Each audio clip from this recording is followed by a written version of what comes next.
What if I told you that one mistake, one wrong decision, could be the end? The end not just for one country, but for all of civilization.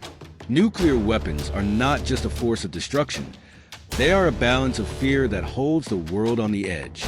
We've come to think that the nuclear threat is a thing of the past, but in reality, it has always been close, ready to return. The first nuclear threat, the fall of the atomic sun, August 6th and 9th, 1945. Two cities, Hiroshima and Nagasaki, wiped off the face of the earth. The United States uses atomic weapons for the first time, and the world is never the same. This wasn't just a weapon. It was a sun capable of consuming everything around it. The nuclear threat was born, and humanity was just beginning to realize that with this weapon, everything on the planet could be destroyed. The Soviet threat, the Siberian tiger. But the United States wasn't the only one seeing atomic energy as a powerful force. The Soviet Union, unwilling to fall behind, began developing its own nuclear weapons, missile systems, nuclear warheads hidden on submarines. All of this created a nuclear zoo where every animal was ready to strike. The Soviets knew that if the world faced global catastrophe, their rockets would be the first to hit. And indeed, they were developing systems capable of striking the enemy at any moment, even after the world had been reduced to rubble. The Cuban Missile Crisis. 13 days on the brink of war. 1962. 13 days that could have meant the end. The Soviet Union deploys nuclear missiles in Cuba, and the world finds itself closer to a third world war than ever before. The United States demands their removal. The world stands on the edge of nuclear apocalypse, and every new day is another step towards global catastrophe.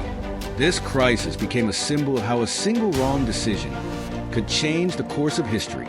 In this moment, both superpowers understood one mistake and it's all over.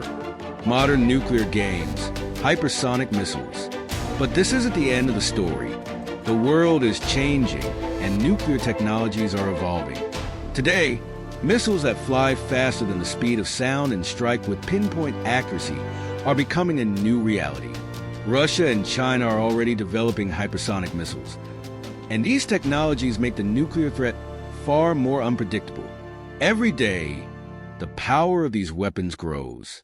This isn't just an arms race.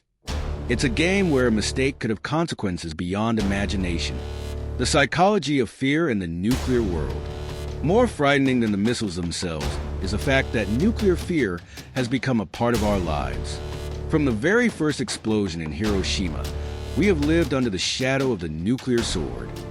Every agreement, every ceasefire is just another step towards avoiding catastrophe, and no one can guarantee that a mistake won't happen. This fear has become part of political games, covert diplomacy. But who really controls this fear? And what if one of the nations decides to take the risk? Conclusion: the world as we know it isn't just about capitals, cities, and countries.